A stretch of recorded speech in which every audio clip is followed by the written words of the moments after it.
بسم الله الرحمن الرحيم والصلاة والسلام عليك يا رسول الله وعلى آلك وأصحابك يا حبيب الله. فرمان مصطفیٰ صلی اللہ تعالیٰ علیہ وآلہ وسلم ہے. حضور فرماتے ہیں مجھ پر کثرت سے درود پاک پڑھو، بے شک تمہارا درود مجھ پر درود پاک پڑھنا مجھ پر تمہارے گناہوں کے لیے کفارہ ہے. بے شک مجھ پر درود پاک پڑھو، بے شک تمہارا درود مجھ پر پڑھنا تمہارے گناہوں کے لیے کفارہ ہے. صلو علی الحبیب صلی اللہ تعالی علی محمد صلی اللہ علیہ وآلہ وسلم. الحمدللہ آج کی ہماری یہ فرائض علوم کورس کی دوسری کلاس جو کہ شروع ہوئی ہے. کل ہم نے جو سبق پڑھا تھا وہ نماز کے شرائط تھے. آج انشاءاللہ تعالی جو ہمارا سبق ہے وہ ہے نماز کے فرائض. کل ہم نے شرائط کے بارے میں سنا تھا کہ نماز سے پہلے نماز کے لیے آنے کے لیے کیا کیا چیزیں شرط ہیں. یہ شرطیں پوری ہوں گی تو ہی نوکری ملے گی، اور شرطیں پوری ہوں گی تو ہی آپ کا عمل قابل قبول ہوگا. کل ہم نے سیکھنے کی کوشش کی تھی. آج انشاءاللہ تعالی ہم نماز کے فرائض کے حوالے سے گفتگو کریں گے اور نماز کے فرائض کے حوالے سے سنیں گے کہ نماز کے فرائض کتنے ہیں. نماز کے 7 فرائض ہیں. نماز کے 7 فرائض ہیں. جیسے کہ میں نے کل بھی آپ کے سامنے یہ عرض کی تھی کہ سب کو یاد ہوتے ہیں. دوہرائی کے لیے ہم نے ایک کورس رکھا تھا کہ چلو انسان ان معاملات کے ساتھ ٹچ رہے ان کے ساتھ، تاکہ ہمیں پتہ ہونا چاہیے کہ نماز کی شرط کیا ہے، نماز کا فرض کیا ہے، کون سی ایسی چیز ہے جو نماز کو توڑ دے گی، کون سی ایسی چیز ہے جو ہمارے وضو کو توڑ دے گی، ہم پاک کیسے ہوں گے. یہ جو چھوٹی چھوٹی باتیں ہیں یہ بہت اہم ہیں. چھوٹی باتیں بہت اہم کردار ادا کرتی ہیں یہ. تو آج نماز کے فرائض کے حوالے سے سنیں گے. نماز کے 7 فرائض ہیں. نمبر 1 ہے تکبیر تحریمہ. نمبر 1 ہے تکبیر تحریمہ، اور یہ شرط بھی ہے. نماز کے شرائط میں سے سب سے آخری شرط یہی ہے تکبیر تحریمہ، اور فرائض میں سے سب سے پہلے فرض جو ہے وہ ہے تکبیر تحریمہ. نمبر 2 ہے قیام، اور نمبر 3 ہے قرات، نمبر 4 ہے رکوع، اور نمبر 5 ہے سجود، نمبر 6 ہے قاعدہ اخیرہ، اور نمبر 7 ہے خروج بسنعی. یہ 7 کیا ہے نماز کے یہ فرض ہے. اب جب فرض میں سے کوئی فرض ہم سے چھوٹ گیا ان فرائض میں سے تو ہماری نماز نہیں ہوگی، کیونکہ یہ فرض ہے. اور پھر نماز لوٹانا واجب الادا ہو جائے گا ہمارے لیے اگر ان فرائض میں سے کوئی فرض بھی چھوٹ گیا تو نماز کے 7 فرائض ہیں. نمبر 1 ہے تکبیر تحریمہ، نمبر 2 ہے قیام، نمبر 3 ہے قرات، نمبر 4 ہے رکوع، اور نمبر 5 ہے سجود، نمبر 6 ہے قاعدہ اخیرہ، اور نمبر 7 ہے خروج بسنعی. آئیے اس کے بارے میں سنتے ہیں کہ تکبیر تحریمہ سے کیا مراد ہے. تکبیر تحریمہ سے کیا مراد ہے. کل میں نے آپ کو یہ بتا دیا تھا کہ نماز میں داخل کرنے والی جو پہلی تکبیر ہوتی ہے اسے تکبیر تحریمہ کہتے ہیں. تکبیر تحریمہ در حقیقت تکبیر اولا ہے. جو تکبیر سب سے پہلی تکبیر ہے یہی تکبیر تحریمہ ہے. یہ سب سے پہلی تکبیر جو نماز میں ہمیں داخل کر دیتی ہے اس کا نام تکبیر تحریمہ ہے. اور شرط نماز میں سے ہے مگر نماز کے افعال سے بالکل ملی ہوئی ہے. فرض وہ ہیں جو نماز کے افعال سے ملے ہوئے ہیں. تو یہ تکبیر تحریمہ شرط بھی ہے لیکن نماز کے افعال سے بھی ملی ہوئی ہے، اسی لیے اسے نماز کے فرائض سے بھی شمار کیا گیا ہے۔ جہاں جہاں یہ شرط ہے وہیں یہ نماز کا فرض بھی ہے کہ اگر ہم تکبیر تحریمہ ہی کہنا بھول گئے تو ہماری شروع سے نماز ہی نہیں ہوئی۔ یہ پہلا فرض ہے ہمارا، شرط میں بھی ہے لیکن فرض میں بھی ہے کہ کوئی بندہ تکبیر تحریمہ کہنا ہی ایک دم آیا، اس نے یوں ہاتھ کر کے یوں باندھ لیے تکبیر تحریمہ کے لفظ اللہ اکبر نہ کہے تو نماز میں شامل نہیں ہوا۔ اور مزید اس میں لکھتے ہیں کہ مقتدی نے تکبیر تحریمہ کا لفظ اللہ امام کے ساتھ کہا مگر اکبر امام کے اکبر کہنے سے پہلے کہہ دیا، تب بھی وہ نماز میں شامل نہیں ہے۔ دیکھیں اب یہ ساری باتیں ہم سمجھتے بھی ہیں، ہر بندہ پڑھا لکھا ہے، سمجھدار ہے، وہ اس بات کو سمجھتا ہے کہ جب ہم اپنی نیت کر رہے ہیں کہ پیچھے اس امام کے، تو ہماری ہر تکبیر ہو، ہمارا ہر لفظ ہو، ہمارا ہر عمل ہو امام کے پیچھے ہونا چاہیے، امام کی برابری بھی ہم نہیں کر سکتے تھے۔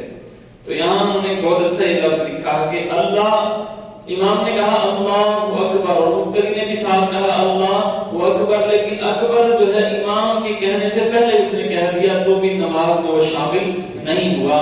تو آپ اس میں احتیاط کیا کریں کہ امام اللہ اکبر کہہ دے تو پھر آپ آرام سے تسلی سے کہہ لیا کریں، پھر آپ آرام سے تسلی سے کہہ لیا کریں تاکہ آپ کی جو ہے نماز شروع ہو جائے۔ یہ نہ ہو کہ ہم نماز پڑھ رہے ہیں اور نماز ہماری شروع ہی نہیں ہوئی۔ تو یہ پہلا فرض ہے جسے کہتے ہیں تکبیر تحریمہ، اور احتیاط یہ ہے کہ امام اللہ اکبر کہہ لے تو ہم پھر بعد میں اللہ اکبر کہیں۔ آگے کہتے ہیں امام کو رکوع میں پایا، اب یہ بڑا مسئلہ ہے، اہم مسئلہ ہوتا ہے، جو دوست پوچھتے ہیں امام کو رکوع میں پایا اور تکبیر تحریمہ کہتا ہوا رکوع میں گیا، یعنی تکبیر اس وقت ختم ہوئی کہ ہاتھ بڑھائے تو گھٹنوں تک پہنچ جائیں، نماز نہ ہوگی۔ اس کو آسان لفظوں میں آپ کو یوں سمجھاتا ہوں کہ امام صاحب اب رکوع میں کھڑے ہیں اور ایک شخص وضو کر رہا تھا یا گھر سے لیٹ آیا یا جو بھی معاملہ ہوا، کہ اس نے اپنی نماز کو رکوع میں پایا کہ نمازی سارے رکوع میں ہیں، امام صاحب بھی، اب اس نے آ کے جب اپنی تکبیر تحریمہ، اس کے لیے فرض ہے تکبیر تحریمہ، اس کے لیے تو فرض ہے نا، امام تو رکوع میں چلا گیا، یہ اپنی نماز پوری مکمل کر رہے ہیں، لیکن وہ جو نیا آیا اس کے لیے پہلا فرض یہی ہے کہ وہ تکبیر تحریمہ کرے۔ اب وہ تکبیر تحریمہ کہہ کر رکوع میں جائے اور امام صاحب اگر کھڑے ہو جائیں، اگر وہ رکوع تک نہیں پہنچا، امام صاحب نے سمی اللہ لمن حمدہ کہہ دیا تو اس کو وہ رکعت نہیں ملی، وہ رکعت نہیں ملی۔ اس میں ایک اہم مسئلہ یہ بھی ہے کہ اگر آپ مسجد کے گیٹ پر یا وضو خانے پر ہیں اور رکوع میں امام صاحب چلے گئے ہیں، آپ کے لیے بہتر یہ ہے آپ آرام سے آئیں، تسلی سے آئیں، مسجد میں بھاگنے کی بھی اجازت نہیں ہے۔ تو لیکن اگر آپ پہنچ گئے ہیں اور امام صاحب رکوع میں ہیں، آپ نے آرام سے تسلی سے تکبیر تحریمہ کہہ کر اور پہنچے ہیں، آپ نے ایک بار سبحان ربی العظیم پڑھ لیا ہے تو بھی آپ نماز میں شامل ہو جائیں گے، لیکن معاملہ تسلی والا ہوگا۔ یہ نہیں کہ آپ پہنچے اور ایک دم رکوع میں جائیں، امام صاحب آپ کے جاتے امام صاحب کھڑے ہو گئے تب آپ کی وہ رکعت شامل نہیں ہوگی۔ اس میں بہت احتیاط کیا کریں۔ کچھ احباب یا بزرگ آ کر فوراً نماز میں شامل ہو جاتے ہیں، حالانکہ امام صاحب کھڑے ہو چکے ہوتے ہیں لیکن وہ اپنی رکوع پڑھ لیتے ہیں، اپنا ہی کر لیتے ہیں، تو لیکن وہ امام کے ساتھ تو نماز نہ ہوئی نا، امام کے ساتھ وہ نماز نہ ہوگی۔ تو ایسے موقع پر اس کو کیا کرنا چاہیے جو مقتدی ہے؟ ایسے موقع پر قاعدے کے مطابق پہلے کھڑے کھڑے تکبیر کہے، تکبیر تحریمہ کہہ لے، اس کے بعد اللہ اکبر کہتے ہوئے رکوع کیجیے۔ امام کے ساتھ اگر رکوع میں معمولی سی بھی شرکت ہو گئی، مطلب ایک بار سبحان اللہ کی مقدار میں آپ شامل ہو گئے ہیں، تو وہ آپ کی رکعت آپ کو مل گئی ہے۔ اور جو شخص تکبیر کے تلفظ پر قادر نہ ہو، اب کچھ احباب ہیں وہ اللہ اکبر صحیح نہیں کہہ سکتے، قرآن کو بھی اور نماز میں بھی جو قرآن پڑھا جاتا ہے اسے تلفظ کے ساتھ پڑھنا ضروری ہے، تلفظ کے ساتھ پڑھنا ضروری ہے۔ تو اگر کوئی شخص اس پر قادر نہیں ہے کہ وہ اللہ اکبر صحیح نہیں کہہ سکتا، اس کا دل کہتا ہے، حالانکہ ہر بندہ صحیح کہہ سکتا ہے، اگر وہ اپنا کاروبار چمکانے کے لیے دن رات محنت کر کے اس کو پائے تکمیل تک پہنچا سکتا ہے، طالب علم دن رات محنت کر کے پرچے میں صحیح جواب لکھ سکتا ہے، تو صرف اللہ اکبر یاد کرنا بڑی بات نہیں ہے، لفظ اللہ اکبر یاد بندہ کر سکتا ہے۔ بالآخر پھر بھی کوئی گونگا ہے، وہ اس کی آواز ہی نہیں نکلتی، یا کوئی ایسا تھتلاتا ہے جس سے اللہ اکبر صحیح نہیں نکلتا، تو وہ دل میں ارادہ کر لے گا، تو اب وہ شرم جو ہے معذور ہے، تو اس کے لیے اجازت یہ ہے کہ وہ دل میں پکا ارادہ کر کے کھڑا ہو جائے، تو اس کی تکبیر تحریمہ ہو جائے گی، وگرنہ سب نے اپنی تکبیر تحریمہ کہنی ہے۔ اور اس میں ایک بڑا باریکی والا مسئلہ، لفظ اللہ، بولیں کیا ہے؟ اللہ۔ اس میں اگر تجوید میں دیکھیں تو لفظ اللہ، اس میں جلالت اللہ عز و جل کے نام سے پہلے والے حرف پر زبر ہوگی یا پیش ہوگی تو وہ پر پڑھا جائے گا، تو یہ اس سے پہلے والا حمزہ آ رہا ہے، حمزہ پر زبر آ رہی ہے، تو یہ آٹومیٹک ہی پر پڑھا جائے گا، لفظ پڑھا جائے گا اللہ۔ اگر اس کو کسی نے پڑھ دیا، حمزہ پر زبر ہے اور حمزہ پر کسی نے کھڑی حرکات پڑھ دی، اللہ ایسے کہہ دیا، یا اکبر، لفظ ہے اکبر، اس کو اس نے کہہ دیا اکبر یا اکبار کہہ دیا، تو نماز نہ ہوگی اس کی، تو نماز نہ ہوگی اس کی، بلکہ اگر اس کے معنی فاسدہ اس سمجھ کر، مطلب اسے پتا ہے کہ لفظ اللہ سے مراد اللہ ہی ہے اور میں اللہ کروں گا تو وہ اللہ کی جگہ کچھ اور ہو جائے گا، جان بوجھ کر مزاحمت پڑھتا ہے، تو پھر وہ دائرہ اسلام سے بھی خارج ہو جائے گا، نماز تو ہوگی نہیں اس کی، لیکن وہ دائرہ اسلام سے بھی خارج ہو جائے گا۔ اس سے مراد یہ نہیں کہ کوئی نماز سے مذاق کر رہا ہو، نماز سے مذاق کر رہا ہو، عبادت سے مذاق کر رہا ہو، تو وہ دائرہ اسلام سے بھی خارج ہو جائے گا۔ اللہ ہم سب کو معافی عطا فرمائے۔ اب نمازیوں کی تعداد زیادہ ہونے کی صورت میں کچھ لوگ متکبر کھڑے ہو جاتے ہیں، جو پیچھے سے آواز لگاتے ہیں، امام صاحب پہلے کہتے ہیں اللہ اکبر تو وہ بھی کہتے ہیں، جیسے مکبر ہوتے ہیں پیچھے لائنوں میں کھڑے رہتے ہیں، ان کے لیے بھی احتیاط یہی ہے کہ وہ بھی یہ لفظ پہلے صحیح سے قاری صاحب کو سنا لیں، مگر وہ بھی ایسے کہتے ہیں اللہ اکبر، آپ نے سنا ہے نا ایسے ہوتا ہے نا جی، اب اس نے کہا اللہ اکبر، اس کی نماز ٹوٹ گئی، وہ نماز سے باہر ہو گیا۔ اب جس نے اس کی ابتدا کی اس کی بھی نماز خارج، تو اب کتنا بڑی مسئلہ ہے، مطلب اب اس نے جس نے غلط کہا اس کی تو نماز گئی، لیکن اس کی ابتدا جس نے کی اس کی بھی نماز گئی، اگر اس کی آواز سن کر جس نے وہ سجدہ رکوع کیا یا اٹھے تو اس کی نماز بھی ختم ہو گئی۔ اس سے پتہ چلا کہ لفظوں کی پہچان کرنا لازم ہے، لفظوں کو تلفظ سے پڑھنا اہم اور بہت ضروری ہے۔ تو یہ یاد رکھیے گا، جو بھی یہ مکبر بنے تو وہ پہلے ایک بار قاری صاحب کو یہ لفظ سنا دے، ویسے کوشش کریں سارے ہی ایک بار نماز سنا دیں، مجھے نہ سنائیں کسی اور کو سنا دیں، آپ کا بچہ حافظ ہوگا اس کو سنا دیں، جو جہاں پہ آپ کا دل مانتا ہے، جو اچھا قرآن پڑھ لیتا ہے اس کو ایک بار نماز سنا دیں۔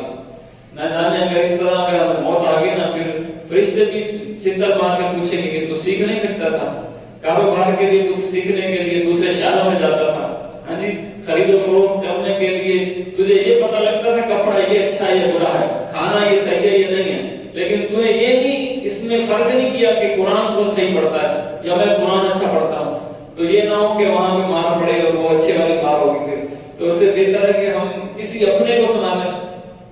حالانکہ دادا صاحب نے جو فرمایا کہ علم حاصل کرنے کے لیے شرمانا نہیں چاہیے، ہمیں برے کام کرتے ہوئے شرم نہیں آتی تو علم دین حاصل کرنے کے لیے شرم آتی ہے کہ ہم بڑے ہو گئے بزرگ ہو گئے، تو ایسا نہیں کرنا۔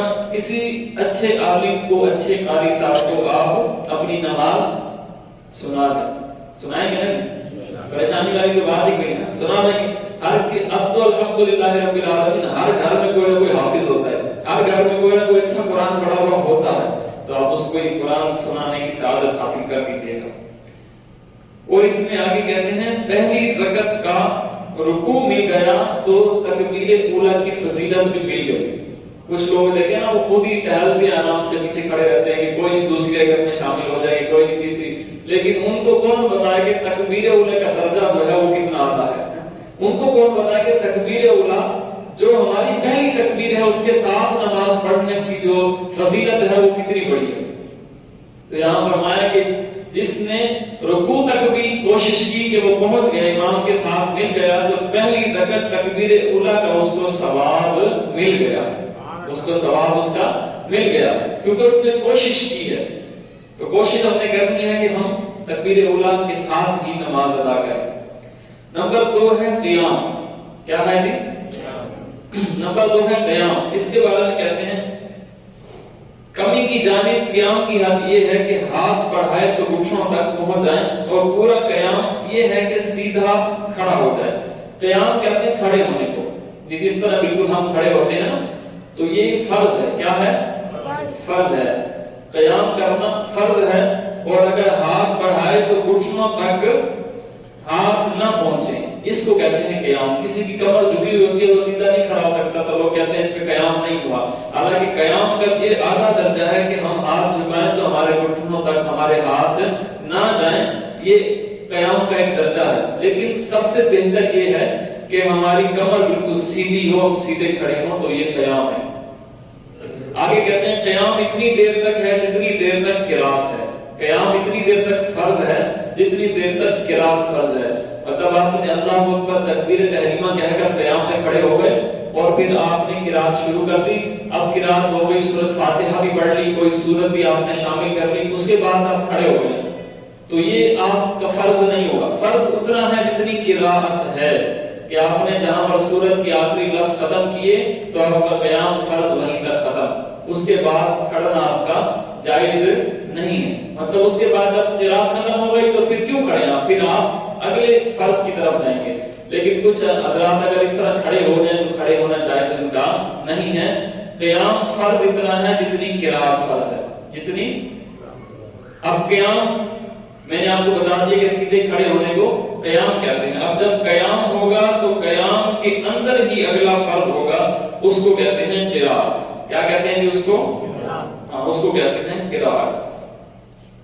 اس میں آگے انہوں نے بہت کچھ لکھا قیام کے اندر، کہ کچھ احباب بیٹھ کر نماز پڑھتے ہیں، جس طرح ہمارے بزرگ بیٹھ کر نماز پڑھتے ہیں، ان کے حوالے سے یہ بھی ذرا توجہ سے اس شریعت کے مسئلے کو سماعت کریں۔ وہ فرماتے ہیں کہ اگر آپ تکبیر تحریمہ کھڑے ہو کر کہہ سکتے ہیں تو ضروری ہے کہ تکبیر تحریمہ کھڑے ہو کر کہیں، بقیہ نماز بیٹھ کر پڑھیں۔ دیکھیں یہاں پر ایک نیا جملہ آپ پڑھ سکتے ہو، اگر ہم باہر کہیں کھڑے ہوں چوکوں پر تو ہم پتہ نہیں گھنٹوں گھنٹے تقریریں کرتے ہیں، وہاں پہ کرتے ہیں نا، باتیں کرتے رہتے ہیں، کہیں شادی بھی ہو تو کھڑے رہتے ہیں۔ اچھا بل بھرنے جائیں پھر بھی لائن میں کھڑے ہوتے ہیں، بینکوں میں جائیں پھر بھی لائن میں کئی گھنٹوں کھڑے ہوتے ہیں، لیکن نماز کے لیے ہم کہتے ہیں یار ہمیں کرسی چاہیے، نماز کے لیے ہمیں تو، لیکن اجازت شریعت نے دی ہے تو ہمیں مسئلہ ہی کوئی نہیں، کسی کو کوئی مسئلہ ہے ہی نہیں، جن کو شریعت نے اجازت دے دی ہے۔ لیکن شریعت کہتی ہے اتنی مقدار تک آپ کھڑے ہو سکتے ہیں کہ تکبیر تحریمہ کہہ لیں، قرات سن لیں، قیام میں کھڑے ہو سکتے ہیں تو کھڑے ہو جائیں، وگرنہ تکبیر تحریمہ کھڑے ہو کر کہنا یہ ضروری ہے، کریں گے تو اس کا آپ کو ثواب ملے گا، وگرنہ آپ بیٹھ کر بھی نماز پڑھ سکتے ہیں۔ اور باقی جو نوافل پڑھتے ہیں بیٹھ کر، کچھ احباب جس طرح امام صاحب نے فرض پڑھا ہے، ہم دو کھڑے ہو کر پڑھتے ہیں، دو بیٹھ کر پڑھتے ہیں، ہم اپنی آنے والی نسلوں کو بتا رہے ہیں کہ دو بیٹھ کر ہی پڑھے جاتے ہیں۔ ہمارے پیچھے جو ہمارے بچے کھڑے ہوتے ہیں وہ سمجھتے نہیں بابا جی کو زیادہ علم ہے تو یہ کھڑے ہو کر دو پڑھیں، دو بیٹھ کر، تو دو بیٹھ کر ہی پڑھنے چاہیے۔ حالانکہ وہ نوجوان ہٹے کٹے ہوتے ہیں، لیکن وہ کہتے ہیں نہیں ہمارا ابا بیٹھ کر پڑھتا ہے تو ہم بھی بیٹھ کر پڑھیں گے۔ مطلب وہ سمجھ رہے ہوتے ہیں کہ شاید یہ سنت ہوگا یا یہ جائز ہوگا، تو سب کے لیے جائز یہ نہیں ہے۔ کوشش یہ کریں کہ کھڑے ہو کر ہی نفل ادا کریں۔ شریعت تو یہ کہتی ہے کہ وتر کے بعد، حالانکہ تھکنا تو وتر میں چاہیے، اور یہ تو فرض کے بعد فوراً بیٹھ کر سنت نفل شروع کر دیتے ہیں۔ اگر کسی کو کوئی حاجت ایسی ہو بھی گئی ہے تھکنے والی، تو وہ وتر کے بعد بھی شریعت کہتی ہے کہ دو نفل کھڑے ہو کر پڑھیں۔ وتر کے بعد والے بھی دو نفل کھڑے ہو کر پڑھیں، لیکن ہم تو دوسرے ہی نفل سنت بیٹھ جاتے ہیں، بیٹھ کے ادا کرتے ہیں۔ تو اس بیٹھ کے ادا کرنے میں حرج کوئی نہیں ہے، ناجائز کوئی نہیں ہے، حرام کوئی نہیں ہے، لیکن یہ ہے کہ آپ 1 کلو جو آپ وزن کریں گے نا، اگر آپ نے بیٹھ کر نماز پڑھی تو آپ کو ½ کلو ثواب ملے گا۔ کتنا ملے گا جی؟